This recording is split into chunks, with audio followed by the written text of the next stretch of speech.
एक बैंक का stock. Basically ये बैंक जो है प्राइवेट बैंक है। तो स्टार्ट करते हैं इस वीडियो में। तो स्टार्ट करते हैं बेसिकली बैंक की वेबसाइट से। तो ये है बैंक की ऑफिशियल वेबसाइट। तो हमारे स्टॉक का नाम है बेसिकली बैंक ऑफ इंडिया। तो हम बात करने वाले हैं आज बैंक ऑफ इंडिया के बारे में। तो डायरेक्टली उसके टेक्निकल्स पे जाने से पहले हम थोड़ा उसकी वेबसाइट यानी कि उसके बिजनेस को समझ लेते हैं कि बैंक ऑफ बड़ौदा किस तरीके से काम कर रहा है। तो बैंक ऑफ बड़ौदा जैसे आप यहाँ पे देख पा रहे हैं, दो बैंक को, यस बैंक और देना बैंक। यस बैंक नहीं, बेसिकली कोई और बैंक है, यहाँ मुझे क्लियरली समझ में नहीं आ रहा है। तो यहाँ पे दूसरा बैंक जो देना बैंक है, इन दोनों को मर्ज करके एक बैंक ऑफ बड़ौदा को इस्टेब्लिश किया गया है। पहले ये तीनों बैंक अलग अलग थे। अब हाल में ही गवर्नमेंट की पॉलिसी के हिसाब से इसको दो बैंक को जोड़ के ही एक बैंक ऑफ बड़ौदा में मर्ज कर दिया गया है। तो यहाँ पे देखते हैं बेसिकली बैंक ऑफ बड़ौदा क्या क्या करता है। तो लोन्स में हम चलते हैं। बेसिकली लोन्स क्या क्या प्रोवाइड करता है। बेसिकली बैंक की जो इनकम है वो लोन से ही हो पाती है। तो यहाँ पे जो लोन है वो है home loan, vehicle loan, education loan, personal loan, gold loan, financial tech loan and mortgage loan, others loans and agriculture loan. तो बेसिकली यहाँ सारे तरीके के आपको लोन्स मिलते हैं। तो बेसिकली ये बहुत अच्छी बात है कि बैंक ऑफ बड़ौदा सारे तरीके के लोन्स प्रोवाइड करता है। ये अच्छी चीज़ है। इन्वेस्टमेंट में चलते हैं कि बैंक ऑफ बड़ौदा कहाँ कहाँ अपनी जो सेविंग्स है वो करता है। तो उसके बाद वो कहाँ इन्वेस्ट करता है। तो बेसिकली जो म्यूचुअल फंड ऑफ इन्वेस्टमेंट में इन्वेस्ट करता है वो अच्छी बात है। बड़ौदा एम इन्वेस्ट ऐप उनकी है, वहाँ पे इन्वेस्टमेंट है। बैंक बड़ौदा ई ट्रेड है, वहाँ पे है। 3 in 1 ट्रेड अकाउंट उनका है, वहाँ पे इन्वेस्टमेंट है। तो बेसिकली ये इन्वेस्टमेंट है। यहाँ स्टार्टअप बैंकिंग के साथ उनका एक स्टार्टअप चल रहा है। तो बड़ौदा स्टार्टअप में है, बड़ौदा इनोवेशन सेंटर्स में। तो बेसिकली यहाँ आगे फ्यूचर पर्सपेक्टिव के हिसाब से है। यहाँ बड़ौदा बैंक नोटिस, यहाँ पे उनकी फाइनेंशियल रिपोर्ट रिजल्ट्स आई है। तो हम फाइनेंशियल रिपोर्ट्स भी चेक करेंगे, फाइनेंशियल भी। तो यहाँ हमने बैंक की वेबसाइट देख ली है। तो हमें पता चल गया कि बैंक जो है लोन्स प्रोवाइड करता है डिफरेंट डिफरेंट टाइप्स के। तो ये एक अच्छी चीज़ है। तो अभी हम चलते हैं बैंक की फाइनेंशियल स्टेटमेंट की तरफ। तो यहाँ पे हमने खोल लिया है स्किनर पे बैंक ऑफ बड़ौदा का अपना एक फाइनेंशियल। तो bank of Baroda is engaged in providing a various services such as the personal banking, corporate banking, international banking, small and medium। तो बेसिकली सब बैंकिंग को वो एक तरीके का लोन भी प्रोवाइड करता है और एक फीचर्स भी प्रोवाइड करता है। तो यहाँ पे हमने बात कर ली है बैंक ऑफ बड़ौदा की। तो यहाँ बात बात करते हैं बुक वैल्यू की। तो मार्केट की में जो बुक वैल्यू है 160 की है और करंट प्राइस उसका 78 है। तो यहाँ पे हमें सीधा सीधा पोटेंशियल देखने को मिलता है कि 78 से 160 जा सकता है, बट लेकिन डिपेंड करता है उसकी प्रॉफिट एंड लॉस स्टेटमेंट की तरफ से कि कितनी अच्छी उसकी प्रॉफिट एंड लॉस स्टेटमेंट्स हैं, मैनेजमेंट कैसे काम कर रहा है और आगे की और भी चीज़ें। यहाँ कम अगर हम बात करें बैंक ऑफ बड़ौदा के स्टॉक की, तो उसकी जो फेस वैल्यू है 2 रुपये दिखती है। ये अच्छी चीज़ है कि 2 रुपये से वो सीधा 160 पे आज के टाइम पे दिख रहा है। और करंट ट्रेडिंग प्राइस जो उसका है वो 78 है। ये एक अच्छी चीज़ है। मार्केट कैपिटलाइजेशन की बात करें तो वो 40,000 करोड़ का बैठता है। ये एक स्मॉल कैप है, ये अच्छी बात है। 40,000 करोड़ की एक बहुत ही एक बड़ी वैल्यू होती है। अगर हम यहाँ प्रोज और कॉन्स की बात करें तो स्टॉक्स प्राइस जो है ट्रेडिंग कर रहा है 0.5 टाइम बुक वैल्यू। मैं आपको बता चुका हूँ कि जो स्टॉक प्राइस है वो अपनी एक बुक वैल्यू से बहुत नीचे ट्रेड कर रहा है। ये एक अच्छी पॉइंट है। बात करते हैं कॉन्स की। तो companies through reporting a repeated profit is not paying out the dividend. तो इसमें कोई दो राय नहीं है, ठीक है। ये भी कंपनी के लिए एक तरीके से, अगर कंपनी अच्छा प्रॉफिट कर रही है तो ज़रूरी नहीं है वो हर हर बार या हमेशा ही डिविडेंड दे। वो अपने पास भी उसकी एक तरीके से अपनी ही कंपनी में अपने ही ग्रोथ के लिए उसको इन्वेस्ट करती रहती, री इन्वेस्ट करती रहती है, जिससे कि कंपनी की ग्रोथ जो है कंटिन्यूसली बढ़ती रहे और कंपनी का जो प्राइस है, स्टॉक का प्राइस है, वो भी बढ़ता रहे। तो ये भी कोई ठीक है, ये भी कोई गलत चीज़ नहीं है। अगर हम यहाँ पे बढ़ते हैं रिटर्न ऑन इक्विटी की, तो 1% का हमें यहाँ पे रिटर्न देखने को मिलता है 3 ईयर से। ठीक है, जिन्होंने बहुत 3 साल पहले लिया होगा उनके लिए 1% से ग्रोथ हुई है, बट लेकिन आज के टाइम पे हम जिस टाइम पे इन्वेस्टमेंट करने वाले हैं, ये बहुत ही सही प्राइस है, सही टाइम पे हम इन्वेस्टमेंट कर रहे हैं। तो बात करते हैं यहाँ पे directly profit and loss statement की। तो अगर हम रिवेन्यू की बात करते हैं तो 17,000 करोड़ 2010 की रिवेन्यू है और वहाँ से कंटिन्यूसली ग्रोथ दिखाई है और कंटिन्यूसली 40, 44, 45, 44, 46, 52, 78 एंड 74। तो ये जो प्रॉफिट एंड लॉस यहाँ पे नज़र आती है ये बहुत ही अच्छी नज़र आती है। अगर हम 2010 से बात करें 17,000 करोड़ से बढ़ के ये हो जाती है 74,000 करोड़। ये एक अच्छी बात है। अगर हम बात कर लेते हैं कंपनी की फाइनेंशियल प्रॉफिट की, तो ये यहाँ पे -6 नज़र आती है। एक बैंकिंग सेक्टर है तो कहीं ना कहीं हर चीज़ नेगेटिव में ज़्यादा देखने को मिलती है।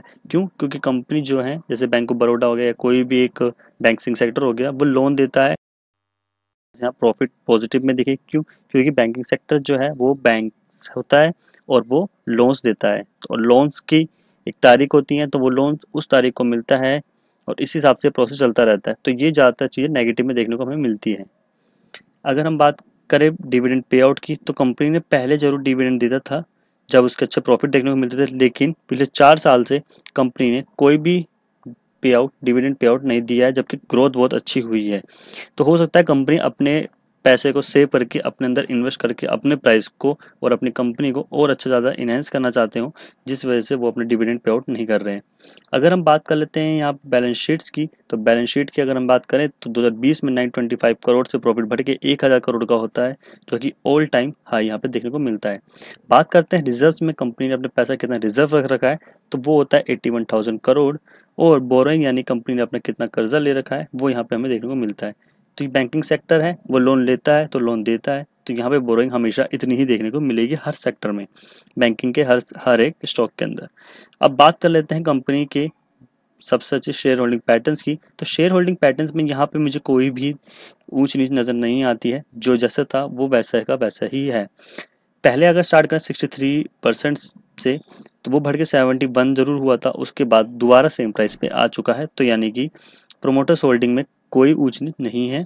प्रमोटर होल्डिंग्स अगर बात करें तो सारा का सारा प्रेसिडेंट ऑफ इंडिया का ही है। बात करते हैं एफआईए होल्डिंग की, तो 10% से घट के वो 4% जरूर गई थी, बट लेकिन धीरे धीरे उसमें भी रिकवरी आ रही है। यानी कि उनको पता चल चुका है कि कंपनी जो है अच्छा रिजल्ट आगे दे रही है। यहाँ पे DIA होल्डिंग्स की बात करेंगे, तो DIA होल्डिंग 16% है। 16% से बढ़ के 2018 में 18%, उसके बाद 2019 में 18% पॉइंट 19, यहाँ से थोड़ी थोड़ी गिरी 11% तक गई, बट लेकिन अब फिर से रिकवर होके 15 और 14% पे आ चुकी है। पब्लिक शेयर होल्डिंग पैटर्न्स की बात करें तो यहाँ सबसे बेस्ट है, जो कि अचानक से ही तेजी दिखाया। 9% 2019 में था और आज वो भी 13% हो गया है, तो ये भी ज़्यादा परसेंट नहीं है। अगर पब्लिक के पास इतनी परसेंट ऑफ होल्डिंग देखने को मिलती है, तो कहीं ना कहीं शेयर में एक अलग ही स्पार्क और अलग ही तेज़ी देखने को मिलेगी, और जब इतने अच्छे हमें रिजल्ट देखने को मिलेंगे, जो कि ऑल टाइम हाई के अपने आप में ही रिजल्ट बनते हैं। अब बात करते हैं कंपनी के टेक्निकल चार्ट की। बिना टेक्निकल चार्ट पैटर्न से ट्रेड करने का तो मतलब नहीं बनता। तो यहाँ पे हम बात कर चुके हैं, यहाँ हम खुल चुके बैंक ऑफ बड़ौदा का टेक्निकल चार्ट। तो अगर हम यहाँ पे एक सेट करते हैं कि इसका लो कितना था, तो लो पे चलते हैं। यहाँ पे हम सिलेक्ट करते हैं हॉरिजॉन्टल लाइन, तो ये एक लो नज़र आता है जहाँ पे इसने हमेशा टच करके ऊपर की तरफ भागा है। तो ये 36 रुपये के आसपास का है। अभी अगर बात करें तो अभी जो करंट प्राइस पे ट्रेड कर रहा है वो है ऑलमोस्ट 80 रुपीज़ पे। तो अभी जो प्राइस है वो इतना अच्छा क्यों है बाय करने का, मैं आपको एक ट्रेंड लाइन से ये चीज़ क्लियरली समझाता हूँ। तो यहाँ से हम ड्रॉ करते हैं एक ट्रेंड लाइन। तो यहाँ से मुझे ट्रेंड लाइन देखने को मिलती है, मैं आपके साथ भी दिखाता हूँ वो ट्रेंड लाइन। तो ये वो एक ट्रेंड लाइन मुझे नज़र आती है, ये एग्जैक्टली ये रही। तो अगर हम आज की बात करें, तो आज एग्जैक्टली इसी ट्रेंड लाइन को आप देख पाएंगे कि इसी ट्रेंड लाइन को छू के एकदम से वो ऊपर भागा है। तो ये एक अच्छा इंडिकेशन है कि ये हम एक अच्छे पॉइंट पे बाय कर रहे हैं, और जब प्रॉफिट में है कंपनी, जब इतने अच्छे सेल्स हो रही है, सब कुछ इतना अच्छा चल रहा है, तो ऑब्वियस सी बात है कि शेयर प्राइस ऊपर ही जाएगा। तो यहाँ से एक ट्रेंड लाइन हमें देखने को मिलती है। दूसरा जो है, हम अपने टारगेट्स पे अपने टारगेट पे ध्यान देते हैं कि कितने उसके टारगेट बनते हैं। तो मेरे हिसाब से जो सबसे स्मॉल टारगेट है, जो शॉर्ट टर्म यानी कि 2 से 3 महीने के अंदर मुझे जो नज़र आता है, वो पहला टारगेट है, वो ये नज़र आता है। ये टारगेट क्यों नज़र आता है, मैं आपको एक ड्रॉ करके एक दिखा देता हूँ। तो यहाँ से हम चलते हैं, यहाँ से डिफाइन कर लेते हैं एक हॉरिजॉन्टल लाइन, और यहाँ पे इसको एक सेलेक्ट करते हैं। तो यहाँ हमने सेलेक्ट कर लिया है, और मैं आपको दिखाता हूँ